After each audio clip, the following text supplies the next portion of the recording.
Hello friends, welcome back to our channel. I hope आप सभी अच्छे होंगे और आपकी तैयारी भी बहुत अच्छे से चल रही होगी। कल हमने टेलर सीरीज तक कंप्लीट कर दिया था। अपनी यूनिट 4 चल रही है, कॉम्प्लेक्स एनालिसिस की बुक नंबर 3 की यूनिट 4 चल रही है।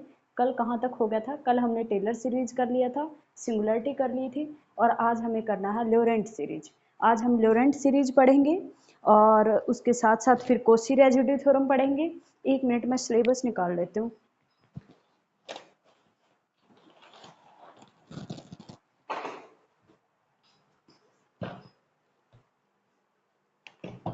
बस 1 मिनट देना, फिर करते हैं स्टार्ट।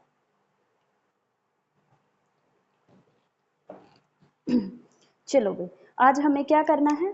करें फिर काम। आज हमें कोशी रेजिड्यू थ्योरम करना है, रेजिड्यू एट इनफाइनाइट करना है, टाइप ऑफ सिंगुलरिटी कल हो गया था, residue at pole and it's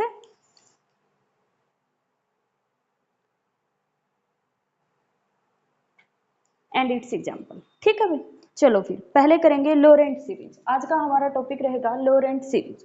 लोरेंट series क्या होता है? लोरेंट सीरीज की डेफिनेशन लिखो भाई। Let f be analytic. Let कर लिया हमने, एफ अपने पास एनालिटिक है in z minus Z naught का mod less than capital R greater than small r. Let करके चले हम, एफ अपने पास एनालिटिक है इन स्मॉल आर से बड़ा होगा जेड माइनस जेड नॉट और लेस देन रहेगा कैपिटल आर से। Then then then summation F of Z को हम लिख सकते हैं summation N is equal to 0 to infinity, sorry, n is equal to minus infinity to infinity A N Z minus Z naught की power n, A N Z minus Z naught की power n। और इसी को खोल के आपको लिखना है summation n is equal to 0 to infinity A N Z minus Z naught की पावर n और plus summation n is equal to 1 to infinity B N Z minus Z not की पावर माइनस n। ठीक है भाई, ठीक है। That is called the regular part. Regular part, इसको हम क्या बोलेंगे? Regular part. और इस रेगुलर पार्ट का, रेगुलर का मतलब क्या होता है? एनालिटिक। इसको एनालिटिक पार्ट भी बोलते हैं, एनालिटिक पार्ट। और इसको बोलते हैं प्रिंसिपल पार्ट, प्रिंसिपल पार्ट। देखो भाई, एफ अपने पास कोई एनालिटिक फंक्शन दे रखा है, F be analytic in mod capital R. इसका मतलब पता है क्या है? इसका मतलब है कि अपने पास ये एक सर्कल दे दिया और इसके बाहर से एक सर्कल और दे दिया। ये जो रेडियस रहेगी ये कैपिटल आर रहेगी और ये जो रहेगी ये स्मॉल आर रहेगी। ये कह रखा है कि फंक्शन जो रहेगा एफ, वो क्या रहेगा? वो इस जो ये इतनी डोमेन है ना, इसके अंदर फंक्शन क्या रहेगा? एनालिटिक रहेगा। फंक्शन क्या रहेगा? F of Z is analytic. ठीक है। अगर ऐसा हो कि एफ ऑफ जेड सिर्फ इसके अंदर, इस रिंग के अंदर क्या हो? एनालिटिक हो, तो हम एफ ऑफ जेड को ऐसे लिख सकते हैं n is equal to minus infinity to infinity A N Z minus Z naught. अब इसको क्या दो पार्ट में हमने डिवाइड कर दिया, यहाँ ए एन डैश लिख लो, ठीक है, ताकि कंफ्यूजन ना हो। अब इसको लिखोगे A N Z minus Z not की power N, N is equal to 0 to infinity और N is equal to 1 to infinity B N Z minus Z not की power N. That is called the principal part of F of Z, that is called the regular part of F of Z. ठीक है भाई, इसको analytic part बोलेंगे और इसको principal part बोलेंगे। यानी कि इसके अंदर फंक्शन क्या रहेगा? एनालिटिक रहेगा और इसके अंदर प्रिंसिपल पार्ट के अंदर एनालिटिक नहीं होगा, मतलब सिंगुलरिटी देगा जेड नोट पॉइंट पे। क्लियर हो गया भाई? क्लियर है? ठीक है। अब हमें क्या करना है? अब वेहर में लिखो, वेहर वेहर ए एन की वैल्यू और बी एन तो कांस्टेंट है, तो इसकी वैल्यू क्या होगी? 1 बाय में 2 पाई आयोटा, 1 बाय में 2 pi iota integration F of Z by Z minus Z naught की power n plus 1 into D Z. और बी एन की वैल्यू होगी 1/2 पाई आयोटा इंटीग्रेशन, ये करो रहेगा C F of Z by Z minus Z naught की power minus N plus 1। एक बार आप एज इट इज उतार लो, आपको मैं एग्जाम्पल करवाऊंगी, आपको क्लियर हो जाएगा। ठीक है भाई, क्या दे रखा है, एफ अपने पास जो फंक्शन होगा वो एनालिटिक होगा इस रिंग के अंदर, तो अपने पास एफ ऑफ जेड को इस तरह से लिख सकते हैं। फिर इसको हमने दो पार्ट में डिवाइड कर लिया, that is called the regular part, that is called the principal part. इसमें जो कांस्टेंट आएगी ए एन और बी एन, तो इनकी वैल्यू का हमें पता होना चाहिए। जैसे हमने टेलर सीरीज में क्या कहा था, टेलर सीरीज में मैंने ए एन की वैल्यू वहां पे क्या लिखी थी, nth derivative at z not by में क्या लिखा था n factorial, nth derivative z not by n factorial, a n की वैल्यू रखी थी। यहाँ पे ए एन डैश को ए एन और बी एन में हमने क्या कर दिया, दो में सेपरेट कर दिया, दोनों की वैल्यू फिर हमें बतानी पड़ेगी। तो ए एन की value 1/2 pi at f of Z by z not की पावर एन प्लस 1, और यहाँ हो जाएगा बी एन में, बी एन किस में आ रहा है, प्रिंसिपल पार्ट में, तो उसमें क्या होगा, जेड माइनस जेड नॉट की पावर माइनस एन प्लस 1 हो जाएगी। क्लियर है भाई, इतना क्लियर है? आई होप ये क्लियर हो गया होगा यहाँ तक। मैं एक एग्जांपल बहुत अच्छे से आपको समझाऊंगी, उसी में आपको क्लियर हो जाएगा सब कुछ। ठीक है, इसके नोट बना के लिखो पहले। Note number 1, if f is analytic, अगर f एनालिटिक है, if f is analytic at point z is equal to Z naught, अगर फंक्शन f जो रहेगा वो एनालिटिक है, फंक्शन जो f रहेगा वो एनालिटिक है at point z naught, then जो टेलर सीरीज, जो लोरेंट सीरीज होगी, Laurent series expansion, Laurent series expansion equal हो जाएगी टेलर सीरीज एक्सपेंशन। फिर दोनों सेम ही हो जाएगी, क्योंकि फंक्शन एनालिटिक होगा, एनालिटिक होते ही तो वो टेलर सीरीज बन जाती है, तो लोरेंट सीरीज क्या बन जाएगी, टेलर बन जाएगी। Point number 2, if Laurent, next लिखो, the Laurent series expansion is unique, किसी भी फंक्शन की एफ ऑफ जेड की किसी के अबाउट निकालोगे तो वो लोरेंट सीरीज जो होती है यूनिक होती है। So we can find out by any method, we can find out, so we can find by any method, किसी भी मेथड से निकाल सकते हो, रिजल्ट क्या आएगा, हमेशा सेम आएगा। ठीक है भाई, क्लियर है? थर्ड पॉइंट,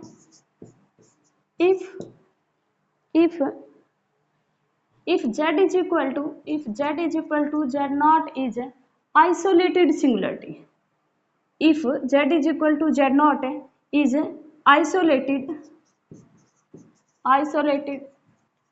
singularity, अगर आइसोलेटेड सिंगुलरिटी है तो कितनी टाइप की होगी भाई, हमने की हुई 3 टाइप की, क्या होगी, एक तो अपने पास रिमूवेबल होगी, एक अपने पास पोल होगी, और एक अपने पास असेंशियल सिंगुलरिटी होगी।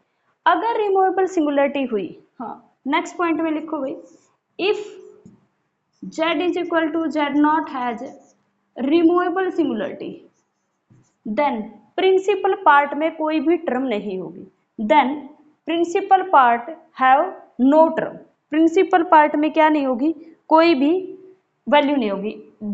तो इफ एंड ओनली इफ कब होगी, जब बी एन की वैल्यू क्या हो जाए, 0 हो जाए। जो हमने लिखा था, हमने क्या लिखा था, F of Z is equal to summation N is equal to 0 to infinity, और मैंने यहाँ पे क्या लिखा था, A N Z minus Z not की पावर एन, और plus summation N is equal to 1 to infinity, यहाँ 1 है। ठीक है, A N sorry B N Z minus Z not की power minus N.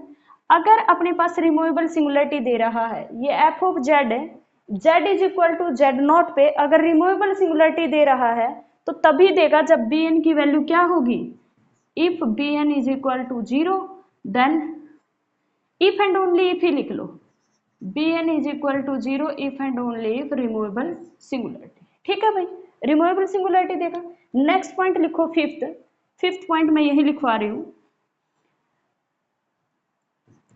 If z is equal to Z naught is pole, अगर ये अपने पास पोल दे रहा, z is equal to Z not पे कौन सी सिंगुलरिटी आ रही है, पोल आ रही है, तो देन अपने पास क्या होगा भाई, then Bn is equal to में फाइनाइट, यानी कि जो प्रिंसिपल पार्ट होगा उसके अंदर फाइनाइट नंबर ऑफ टर्म होगी। प्रिंसिपल पार्ट में कितनी टर्म होगी, फाइनाइट नंबर ऑफ टर्म होगी अगर अपने पास पोल सिंगुलरिटी देगा। 6 पॉइंट में लिखो, if z is equal to Z naught is essential singularity, अगर z is equal to Z not पे असेंशियल सिंगुलरिटी है तो then principal part take infinite term, कितनी लेगा, इनफाइनाइट टर्म। ठीक है भाई, देखो इसमें बेसिकली क्या बताया गया है, एफ ऑफ जेड को हम लिख सकते हैं A N Z minus Z naught की पावर एन प्लस में अपने पास summation N is equal to 1 to infinity B N Z minus Z naught की पावर माइनस एन। अगर इस बी एन की वैल्यू 0 है तो रिमूवेबल सिंगुलरिटी होगी।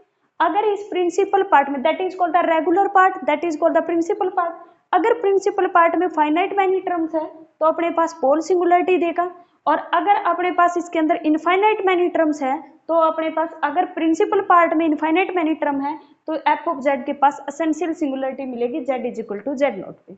एक बार फिर बता दूं, एफ ऑफ जेड है अपने पास, अगर वो आइसोलेटेड सिंगुलरिटी दे रहा है, अगर बी एन की वैल्यू 0 है तो उसके पास रिमूवेबल सिंगुलरिटी होगी।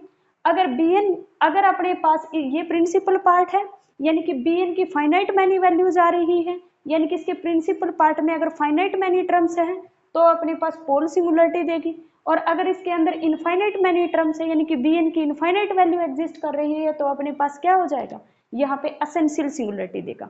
हम इसको ऐसे भी कह सकते हैं, प्रिंसिपल पार्ट में अगर नो टर्म्स है यानी कि कोई भी टर्म नहीं है प्रिंसिपल पार्ट में, removable singularity. Finite many terms है अगर प्रिंसिपल पार्ट में तो अपने पास पोल सिंगुलरिटी होगी, और अगर इनफाइनाइट मैनी टर्म्स है अगर प्रिंसिपल पार्ट में तो असेंशियल सिंगुलरिटी होगी। क्लियर हो गया है भाई। आइसोलेटेड सिंगुलरिटी 3 होती है, रिमूवेबल सिंगुलरिटी, पोल सिंगुलरिटी और असेंशियल सिंगुलरिटी।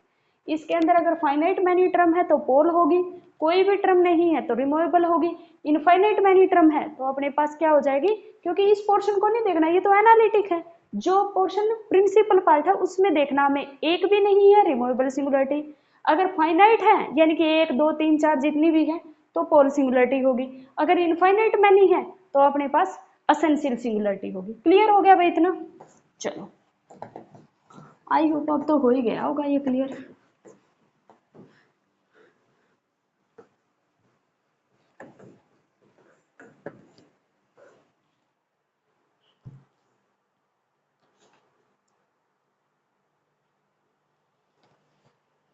जैसे अपने पास आ जाए e की पावर 1 बाई जेड, भाई यही आ गया। एग्जाम्पल ले लो आप, एफ ऑफ जेड e की पावर 1 बाई जेड, हमने क्या ले लिया, e की पावर 1 बाई जेड। इसको खोलोगे तो e की पावर x की एक्सपेंशन याद है तुम्हें क्या होती है, 1 प्लस एक्स स्क्वायर बाई 2 का फैक्टोरियल, x की क्यूब बाई 3 का factorial and so on, x की n बाई n का factorial and so on, infinity तक जाती है। ठीक है भाई, तो इसके ऊपर लगाओगे तो क्या बनेगा, 1 प्लस 1 बाई में जेड प्लस 1 बाई 2 का फैक्टोरियल 1 बाई जेड का स्क्वायर प्लस 1 बाई में 3 का फैक्टोरियल 1 बाई जेड की cube and so on, infinity तक जाती है। तो ये बताना, जेड अपने पास नीचे आ रहा है, नीचे आ रहा है, तो ये जो टर्म होगी ये किस में जाएगी, अपने पास प्रिंसिपल पार्ट में। इसमें एनालिटिक पार्ट तो है ही नहीं, यही 1 वैल्यू है जो यही एनालिटिक पार्ट है, और तो सारे किस में जा रही है, प्रिंसिपल पार्ट में जा रही है। तो इसमें कितनी टर्म आएंगी, इनफाइनाइट। तो इसका मतलब z इज इक्वल टू 0 पे सिंगुलरिटी दे रहे हैं, तो z इज इक्वल टू 0 कैसे सिंगुलरिटी होगी, z is equal to 0 essential singularity होगी। मुझे कैसे पता चला, प्रिंसिपल पार्ट में कितनी टर्म आ रही है, इनफाइनाइट। प्रिंसिपल पार्ट क्यों कह रहे हैं इसको, क्योंकि z की पावर नीचे है भाई, यही तो होता था ना ऊपर, z माइनस जेड नॉट की पावर माइनस n लिखते थे, तो इसमें भी क्या लिखेंगे, z माइनस 0 की पावर ऊपर लेके जाऊंगी तो इसको क्या हो जाएगा, मेरे पास माइनस n ही तो हो जाएगी। क्लियर है भाई, क्लियर है। इसको ऐसे ही तो लिखेंगे ना, z की पावर माइनस n बाई में n फैक्टोरियल, ऐसे लिखते होंगे, ऐसे लिखेंगे ना। तो ये प्रिंसिपल पार्ट ही तो है, तो प्रिंसिपल पार्ट में कितनी टर्म आ गई, इनफाइनाइट मैनी टर्म आ गई, तो कौन सी सिंगुलरिटी देगा, असेंशियल सिंगुलरिटी। सिमिलरली देखना एक बार, अगर मैंने एफ ऑफ जेड को ले लिया साइन 1 बाई जेड, तो क्या आएगी, सारी की सारी और टर्म आती है, कैसे लिखते हो इसको, 1 बाई जेड की क्यूब 1 बाई 3 का फैक्टोरियल 1 बाई जेड की पावर 5 इंटू में 5 का फैक्टोरियल एंड सो ऑन, ऐसे जाती है, ऐसे जाती है। तो ये कितनी टर्म आ रही है, इनफाइनाइट मैनी टर्म। तो z इज इक्वल टू 0 पे कैसे सिंगुलरिटी होगी, एसेंशियल सिंगुलरिटी होगी। अगर ये आ जाए e की power sine cos of 1 by Z, तो ये भी z इज इक्वल टू 0 पे कैसे सिंगुलरिटी देगा, एसेंशियल सिंगुलरिटी देगा। ठीक है, क्लियर हो गया भाई इतना।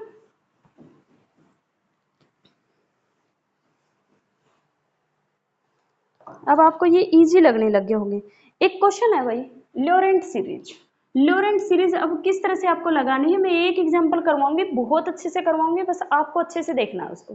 ठीक है, एफ ऑफ जेड 1, क्योंकि अपने ना प्रूफ आएंगे नहीं, डीएसएसबी में प्रूफ नहीं आने हैं, पर फिर भी मैं ये एक इसलिए समझा रही हूँ कि आपको पता हो लोरेंट सीरीज किस तरह से लगाते हैं। ठीक है, f of Z is equal to 1 by में जेड माइनस 1। ठीक है, वो आपसे पूछेगा, पहले तो आपको चेक करना है, अगर ये अपने पास एनालिटिक है, अगर ये अपने पास एनालिटिक होता तो हम ये कहेंगे कि इसके अंदर अगर कोई सिंगुलरिटी नहीं होती तो लोरेंट सीरीज लगा लो। लेकिन इस पे z is equal to 0, z is equal to 1 पे क्या दे रहा है, पोल दे रहा है। कैसा पोल दे रहा है, सिंपल पोल दे रहा है। ठीक है, तो अपने पास लोरेंट सीरीज लगेगी।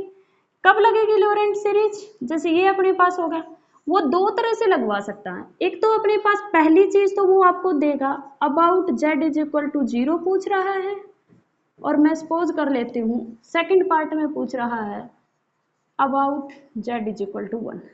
भाई इसका मतलब क्या है, अबाउट का मतलब जो हमने टेलर में किया था वही मतलब है। यानी कि ये कह रखा है इस सीरीज को खोलो, सेंटर है ना, हम ये लेते हैं ना z माइनस जेड नोट, ये कह रहा है यहाँ पे जेड नोट की वैल्यू 0 लेनी है और यहाँ पे हमें सीरीज ऐसे खोलनी पड़ेगी, सेंटर कितना लेना है 1।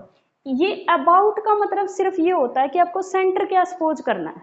क्लियर होगी इतनी बात, ठीक है। सेकंड चीज वो आपको देगा, वो ऐसे दे देगा कि mode Z less than 1 greater than 0। अगर उसने ऐसा दे दिया, ये कह रखा है एक, देखो भाई इसके अंदर क्या बनेगी, मैंने ये 2 बना ली। ठीक है, ये मेरे पास क्या है, z इज इक्वल टू 0 है। ये कह रखा है कि इससे तो बड़ी होनी चाहिए, ये मैंने 1 ले लिया। ठीक है, तो यानी कि इस रिंग की बात कर रहा है, ये कह रहा है मोड z, ये होगा मोड z ग्रेटर देन 0 होना चाहिए और मोड z लेस देन 1 हो, इससे तो लेस होना चाहिए और इससे ग्रेटर होना चाहिए। ठीक है, मैंने ये बड़ा कर लिया, वैसे तुम ऐसे लिखना इसको। ठीक है, अरे भाई कंफ्यूज मत हो जाना, मैंने ये 0 ले लिया, ये होगा, ये कह रखा है इस 0 से तो बड़ा, मतलब इस सर्कल से तो बड़ा और इस सर्कल से छोटा, ये 1 है। ठीक है, तो ये वाला जो रीजन होगा ना, इसके अंदर कह रखा है, और मैं पहले ये लेके चल रही हूँ z इज इक्वल टू 0 के अबाउट, और कंडीशन दे रही ये वाली। ठीक है, दूसरी कंडीशन इसी के ऊपर मैंने इसको a ले लिया पहले क्वेश्चन के लिए। दूसरी कंडीशन क्या दे रखा है, दे सकता है मोड z ग्रेटर देन 1 और लेस देन r। इसका मतलब है कि आपको ना दोनों सिंगुलरिटी अंदर लेनी है, अब 1 की भी, यानी कि ये कह रखा है ये z इज इक्वल टू क्या होगा 1 होगा, और ये मैंने ले लिया z is equal to r कोई। ठीक है, r की वैल्यू तो कुछ भी हो सकती है, यानी कि ये z is equal to 1, z 1 से तो बड़ा होगा और ये mod z less than r, ये अब r है और ये 1 है। अब ये है, पहले क्या था, ये 0 था और ये 1 था। क्लियर हो गया भाई, तो मैं पहले इसके लिए कर रही हूँ। अगर ऐसा होता है कि मोड z अपने पास लेस देन 1 है, तो इस मोड z के जो भी कांस्टेंट हो उसको नीचे ले आओ, लेस देन 1 बनाना होता है हमें। ठीक है, तो अपने पास क्या दे रखा है, f of Z 1 by Z minus. अब ये तो है ही, अब इसको 1 से z को क्या करना, 1 से लेस बनाना है, तो हम क्या करेंगे भाई, इसके अंदर से माइनस कॉमन ले लो। अगर ये कंडीशन ले रहे हो तो 1 बाई में माइनस z, सेंटर तो हमें 0 ही रखना है ना, तो उसमें तो दिक्कत ही नहीं है, इसको तो कुछ भी चेंज नहीं करेंगे, 1 माइनस जेड। अब आपको क्या करना, माइनस 1 बाई जेड तो एज इट इज, अब इसके एक्सपेंशन खोल दो ऊपर, 1 माइनस जेड का इनवर्स, ये क्या हो जाएगा भाई, minus 1 by z as it is. इसकी एक्सपेंशन क्या होती है, जेड की power N, N is equal to 0 to infinity, जो हमने टेलर में की थी। तो ये अपने पास क्या हो जाएगा, माइनस 1 बाई में z summation N is equal to 0 to infinity z की पावर एन। क्लियर हो गया भाई। अब भाई इसी क्वेश्चन को अगर वो ये कह दे यही रखे फर्स्ट पार्ट और बी कह दे पार्ट। अगर उसने ऐसा कह दिया तो अपने पास क्या होगा भाई, अब ये z है ना जो 1 से बड़ा है, लेकिन हमेशा मोड z की वैल्यू लेस देन 1 बनानी होती, तो हम 1 के नीचे लेके आएंगे इसको। समझ में आ रही मैं क्या बोल रही हूँ, इसको क्या लेके आएंगे, 1 के नीचे लेके आएंगे। देखो भाई कैसे करोगे, देखो इसी का बी पार्ट देखो, बी पार्ट में आप क्या करोगे, इसको ना ऐसे बनाओगे 1 बाय मोड z। ठीक है, अब ये लेस देन 1 हो गया, तुम्हें लेस देन 1 चाहिए तो लगाओ इस क्वेश्चन में। बी में क्या करोगे, मैं यहां कर लेती हूँ, बी में क्या करोगे भाई, 1 बाय में z माइनस 1। अब आपको यहां से भी z कॉमन लेना पड़ेगा, तो क्या हो जाएगा 1 बाय में z स्क्वायर, तभी तो यहाँ पे 1 माइनस 1 बाय z बनेगा। समझ में आया, क्योंकि ये अपने पास 1 है, ये वैल्यू जो है 1 से लेस होनी चाहिए, क्योंकि यहाँ पे 1 है ना, तो ये वैल्यू लेस होनी चाहिए इस 1 से। ठीक है, तो अपने पास क्या होगा भाई 1 बाय में z स्क्वायर, और ये हो जाएगा 1 माइनस 1 बाय z का इनवर्स। क्लियर हो गया, तो ये 1 बाय में z square as it is, इसकी एक्सपेंशन तो लिखनी आती है, summation n is equal to 0 to infinity, और यहाँ पे क्या होगा 1 बाय z की पावर n। क्लियर हो गया भाई, ये अपनी बी पार्ट के लिए आ गया पहले का। ठीक है, about z is equal to 0। Clear हो गया इतना, ठीक है। नेक्स्ट हम किसके लिए लेंगे भाई, ये क्या रखा है about z is equal to 1, यानी कि इसी के लिए सेंटर मुझे 1 बनाना है।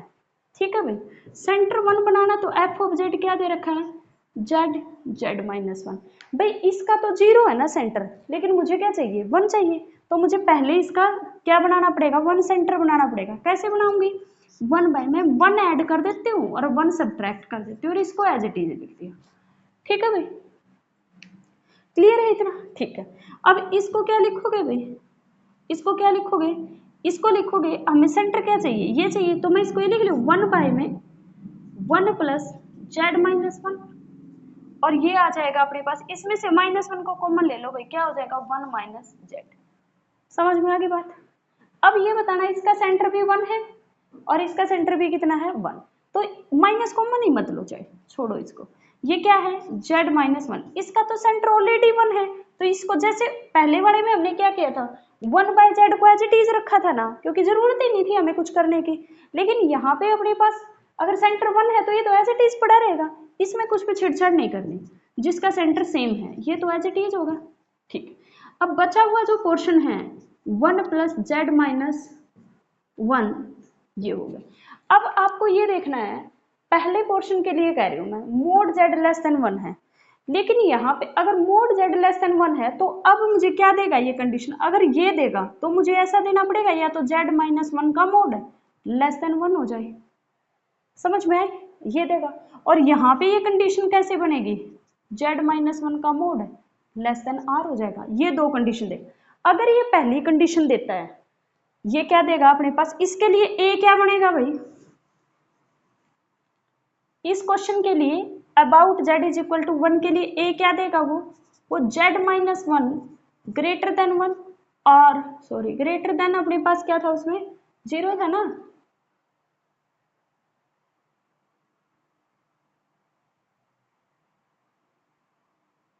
या लेस देन भी दे सकता है।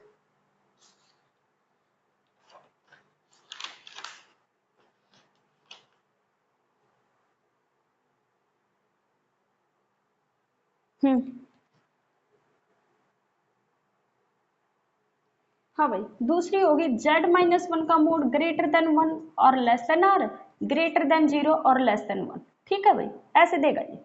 ठीक है, तो आपको क्या करनी है 1 बाय में z माइनस 1 तो एज इट इज रखना है, और इसके लिए अपने पास क्या होगा, हमें खोलना पड़ेगा 1 प्लस z माइनस 1 पूरे का इनवर्स। ठीक है, ये अपने पास किसके इक्वल होता है भाई, यहाँ मैं कर रही हूँ, ये अपने पास क्या हो जाएगा 1 बाय में z माइनस 1 हो जाएगा, और series n is equal to 0 to infinity, बीच में प्लस है तो -1 की पावर क्या आती है n आती है, और z माइनस 1 की पावर n। क्लियर हो गया भाई, इतना क्लियर हो गया। अगर अपने पास b पार्ट देता, यानी कि अगर हमें ये, अब तो ये लेस देन 1 था, अब इसको बाय में लेके आना पड़ेगा, तो जैसे उसमें लेके आए थे ना ऐसे ही इसके b पार्ट में करना पड़ेगा। क्या करोगे, यहां तक तो सेम रखेंगे। ठीक है, अब मैं बी पार्ट कर रही हूँ, इसी का बी पार्ट यहां तक तो सेम आएगा।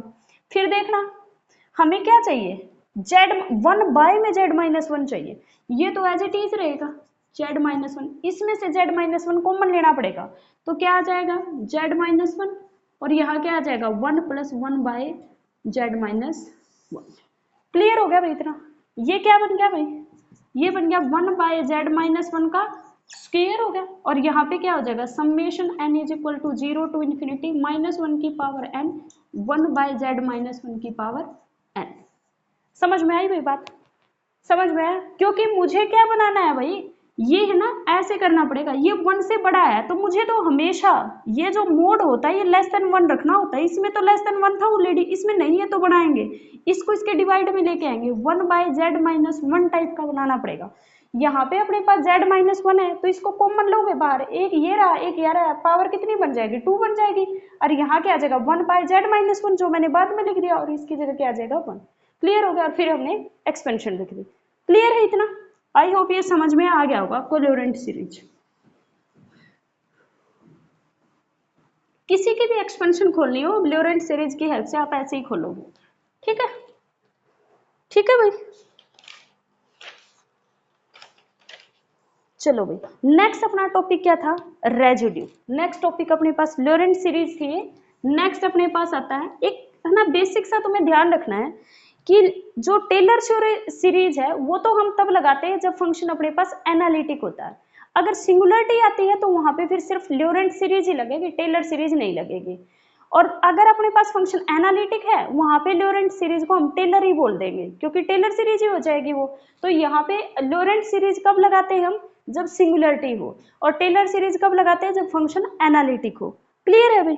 नेक्स्ट अपने पास आता है रेजिड्यू। नेक्स्ट अपने पास क्या आता है, रेजिड्यू। एक मिनट भाई,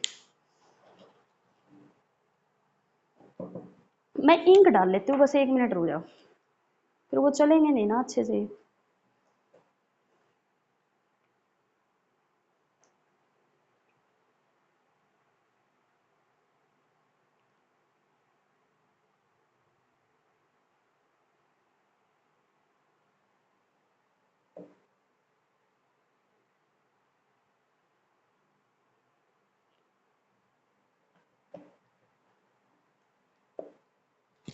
हाँ, मैं क्या करवाना था, रेजिड्यू।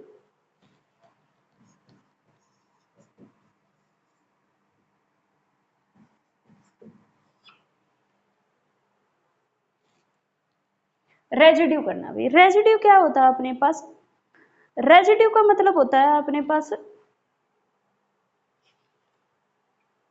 हमें निकालना है रेजिड्यू। ठीक है, इफ जेड, रेजिड्यू के लिए if z is equal to, भी अपने पास क्या दे रखा है z naught, if z is equal to Z naught is isolated singularity, isolated singularity किसकी, ऑफ एफ, देन अगर अपने पास z is equal to Z naught कोई आइसोलेटेड सिंगुलरिटी है, यानी कि रिमूवेबल हो सकती है, पोल हो सकती है, या फिर एसेंशियल सिंगुलरिटी हो सकती है, तो f ऑफ z अपने पास लोरेंट सीरीज क्या कहती है, an z minus Z not की पावर n समेशन n is equal to 0 to infinity और plus summation n is equal to 1 to infinity bn z minus Z not की पावर माइनस n। ठीक है भाई? ठीक है, जो b1 होगा ना भाई, n is equal to 1 put करूंगी b1 हो जाएगा, तो b1 अपने पास कब आएगा, यानी कि b1 पाई में z माइनस जेड नॉट की पावर 1 हो जाएगी, ये जो टर्म होगी, यानी कि 1 by Z minus Z naught का जो कोफिशिएंट होगा, 1 by Z minus Z naught का जो कोफिशिएंट होगा that is called the b1। उस b1 को ही हम क्या बोलेंगे, रेजिड्यू बोलेंगे, यानी कि अपने पास ये क्या होता है भाई, coefficient of 1 by Z minus Z naught. ठीक है, और इसी को हम बोल सकते हैं residue z is equal to Z naught of F of Z. जो b1 होगा अपने पास that is called the coefficient of 1 by Z minus Z naught, 1 by Z minus Z naught का जो कोफिशिएंट होगा वो अपने पास b1 होगा, और b1 को ही बोलेंगे residue of F of z at z is equal to z1। Residue क्या होता है, कोफिशिएंट होता है 1 by Z minus Z naught का। क्लियर हो गया भाई? क्लियर हो गया? अब अपने पास अलग अलग, ये तो थी डेफिनेशन। अगर अपने पास रिमूवेबल सिंगुलरिटी है, z is equal to z, पहला अपने पास आता है रिमूवेबल सिंगुलरिटी। मैंने बताया था अगर रिमूवेबल सिंगुलरिटी है तो एफ ऑफ जेड के पास अगर रिमूवेबल सिंगुलरिटी तो n is equal to 0 to infinity A N Z minus Z not की power n plus summation B N N is equal to 1 to infinity Z minus Z not की power minus. मैंने कहा था अगर removable singularity है तो B N की value को क्या होना पड़ेगा, जीरो होना पड़ेगा। जीरो होना पड़ेगा मतलब ये पार्ट क्या है ही नहीं। अगर ये नहीं है तो दिस इंप्लाइज दैट b1 की वैल्यू क्या आ गई, जीरो। यानी कि जब भी आपके पास रिमूवेबल सिंगुलरिटी दे रखी हो और उस सिंगुलरिटी के लिए अगर आपको रेजिड्यू पूछे तो रेजिड्यू ऑलवेज क्या आएगा, जीरो आएगा। रिमूवेबल सिंगुलरिटी के लिए इफ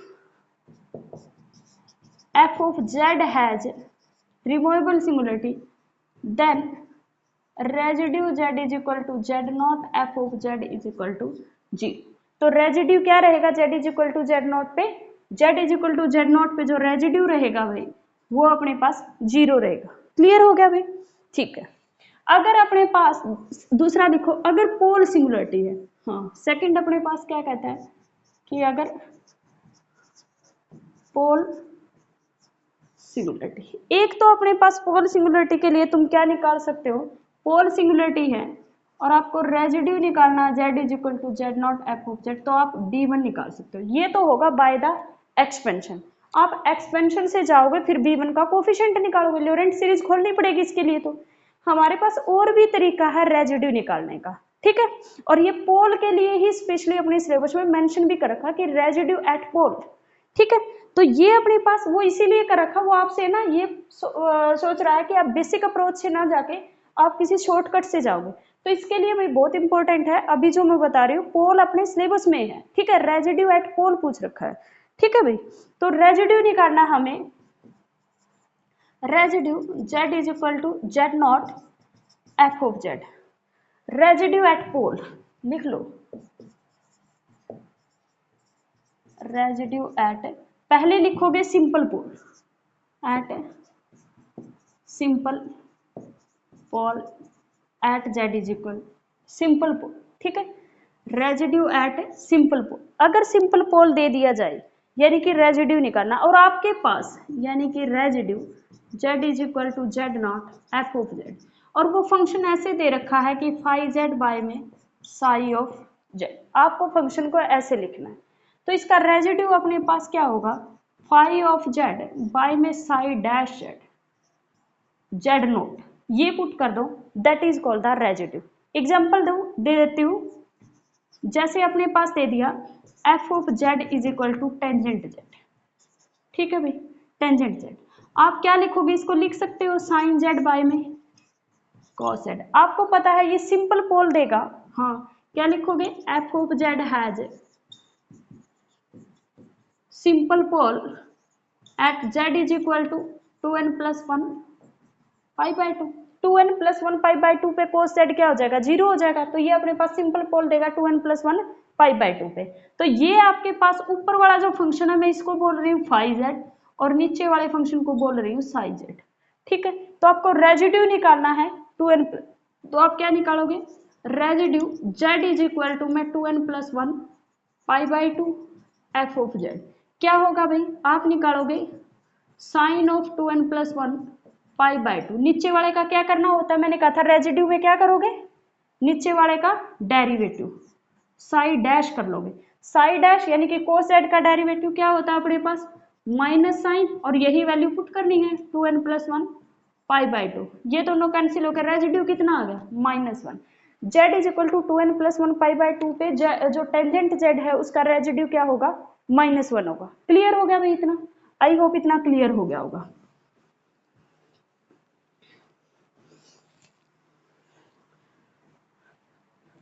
ठीक है, रेजिड्यू अगर अपने पास m ऑर्डर का है, residue of m order pole, m order, अगर अपने पास रेजिड्यू निकालना है m ऑर्डर के पोल का, तो आप कैसे निकालोगे रेजिड्यू, 1 बाय में m माइनस 1 का फैक्टोरियल dy में d dash m minus 1 m minus, derivative कर दो भाई f ऑफ सॉरी डेरिवेटिव कर दो z माइनस जेड नॉट की power m f of z का, ये आ जाएगा residue z is equal to Z not f of z। Residue अगर m ऑर्डर का कोई पोल है तो आपको लिखना 1 बाय में m माइनस वन का फैक्टोरियल, उसका m minus oneth derivative z minus Z not की power m f of z। Clear हो गया भाई, that is called the residue of m order pole. Clear है, मैं इस पे 2-3 एग्जांपल करवाऊंगी आपके, क्योंकि सिलेबस में मेंशन है। ठीक है भाई, अब लिखो भाई एग्जांपल।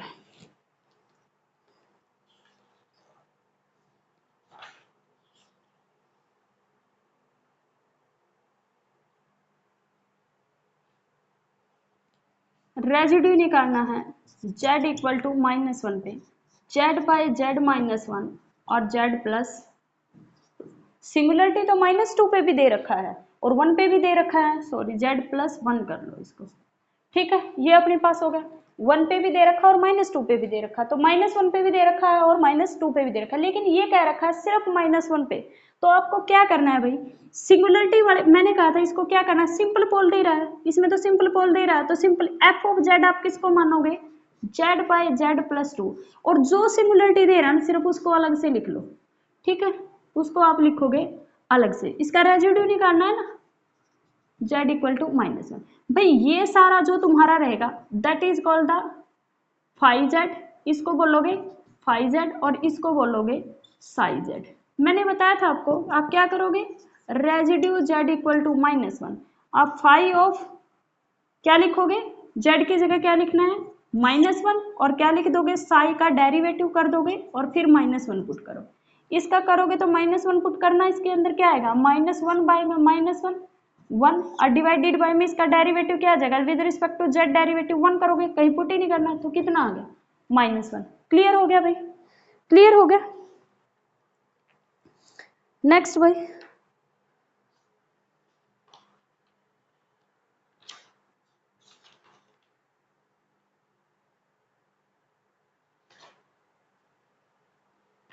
जैसे अपने पास हो 1 बाय में जेड स्क्वायर, अपने पास ये दे दिया जाए, रेजिड्यू निकालना है z इज इक्वल टू 0 पे और 1 बाय में जेड स्क्वायर, 1 बाय में जेड स्क्वायर, तो ये 2 ऑर्डर का पोल दे रहा है, 0 पे क्या दे रहा है, 2 ऑर्डर का पोल दे रहा है, तो इसमें वो तो लगेगा नहीं फाई जेड बाय में साई डैश जेड, इसमें आपको क्या करना पड़ेगा, मैंने बताया था 1 बाय में जितना यहाँ वहाँ m ऑर्डर का पोल था, यहाँ 2 ऑर्डर का, तो यहाँ पे कितना आ जाएगा 1 factorial m minus one 2 minus one 1 का फैक्टोरियल, और मैंने क्या कहा था यहाँ पे कितना होता है m minus oneth derivative d by d z, m की वैल्यू कितनी 2 माइनस वन, यानी कि एक डेरिवेटिव किसका किसका लेना होता था, यहाँ पे z माइनस, यहाँ पे 0 पे है z नॉट, उसकी पावर कितनी थी m, m की जगह हमने क्या रखा 2, और मैंने क्या कहा था f ऑफ z।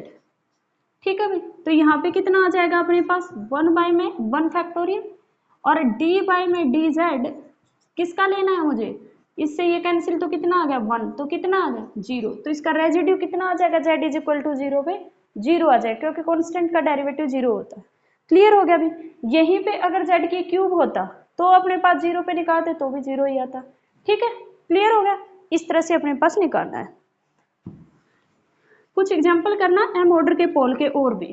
ठीक है भाई, अब अपने पास नेक्स्ट सिलेबस में है, एक और रह गया, वो सिलेबस में है नहीं, फिर भी मैं बता देती हूँ, रेजिड्यू निकालना है आपको, कॉपी में फिर भी लिख लो, residue residue residue residue z is equal to z naught is an essential singularity, to find the residue, to find the residue to find the residue at essential singularity।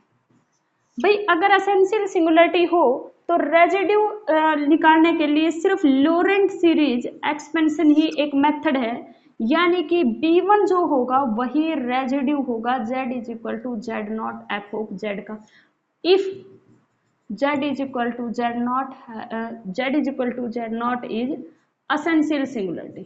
अगर F of Z की Z is equal to Z naught essential singularity दे रहा है तो B1 coefficient यानी कि लोरेंट series से ही हमें निकालना पड़ेगा और कोई भी इसका मेथड नहीं है। इसीलिए हमारे सिलेबस में सिर्फ पोल मेंशन कर रखा है। Clear?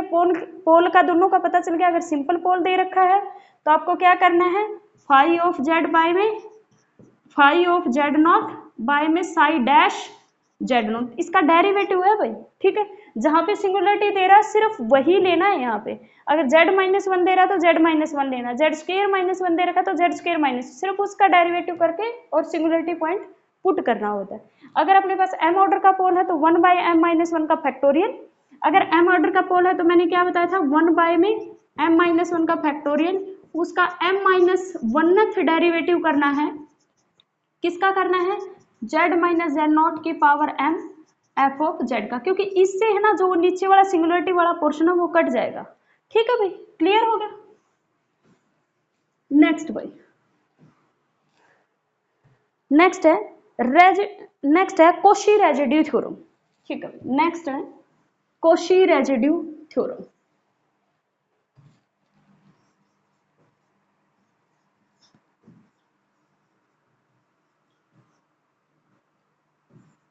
Koshi residue theorem, Cauchy residue theorem कहती है कि अगर if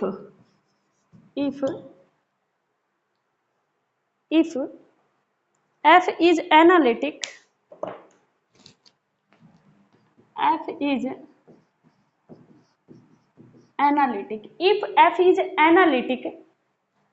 if f is analytic inside and onto closed contour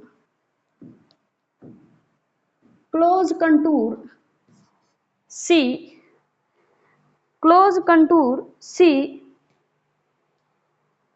accept finite many singularity,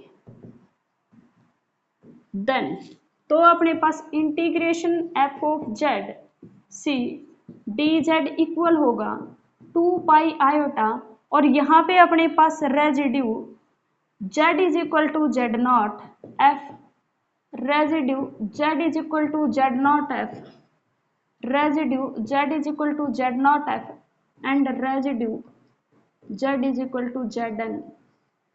ठीक है, ये क्या है भाई, Z0 पे, Z1 पे, Z2 पे, Zn पे जिन जिन पॉइंट पे f सिंगुलरिटी दे रहा है उन सब पॉइंट्स के ऊपर रेजिड्यू निकाल के उनका सम करके 2 पाई आइटा से मल्टीप्लाई कर दो, वो इक्वल आएगा उस कंटूर का जो इंटीग्रेशन होगा। यानी कि अब अगर हमें कभी भी ये पूछे कि उसकी सारी सिंगुलरिटीज का रेजिड्यू का सम क्या होगा, तो आप क्या करोगे, उसका इंटीग्रेशन निकाल देना क्लोज इंटरवल का और 1 बाय में 2 पाई आइटा से डिवाइड कर देना। ठीक है भाई, अब ऐसा आ जाए कि फंक्शन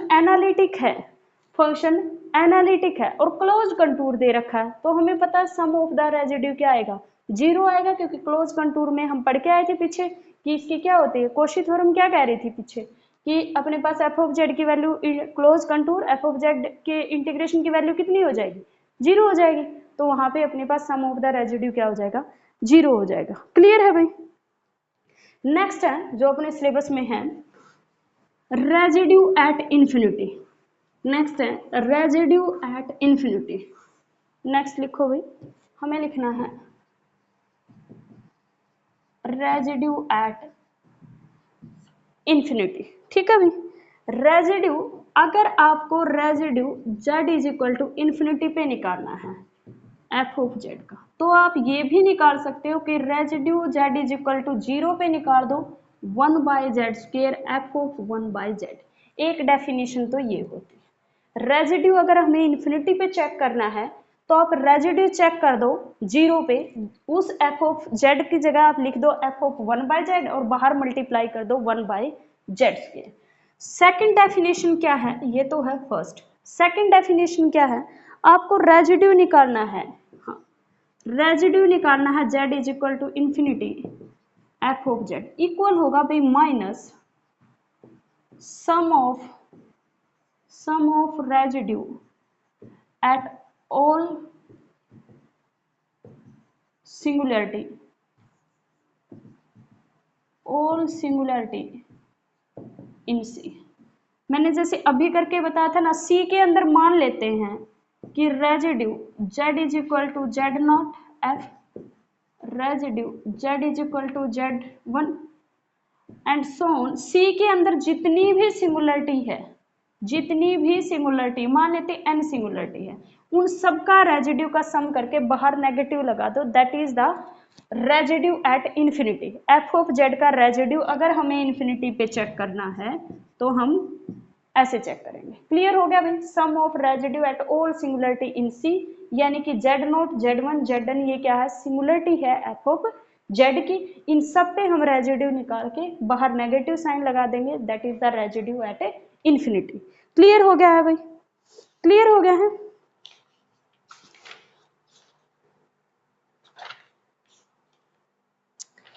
यहाँ पे अपने यूनिट 4 के मुझे लगता है सारे ही टॉपिक हो गए हैं। मैं एक बार फिर भी चेक कर लेती हूँ, कुछ रह गया होगा तो। टेलर सीरीज हो गया, एग्जाम्पल हो गए, लोरेंट सीरीज हो गया है, एब्सोल्यूट एंड यूनिफॉर्म कन्वर्जन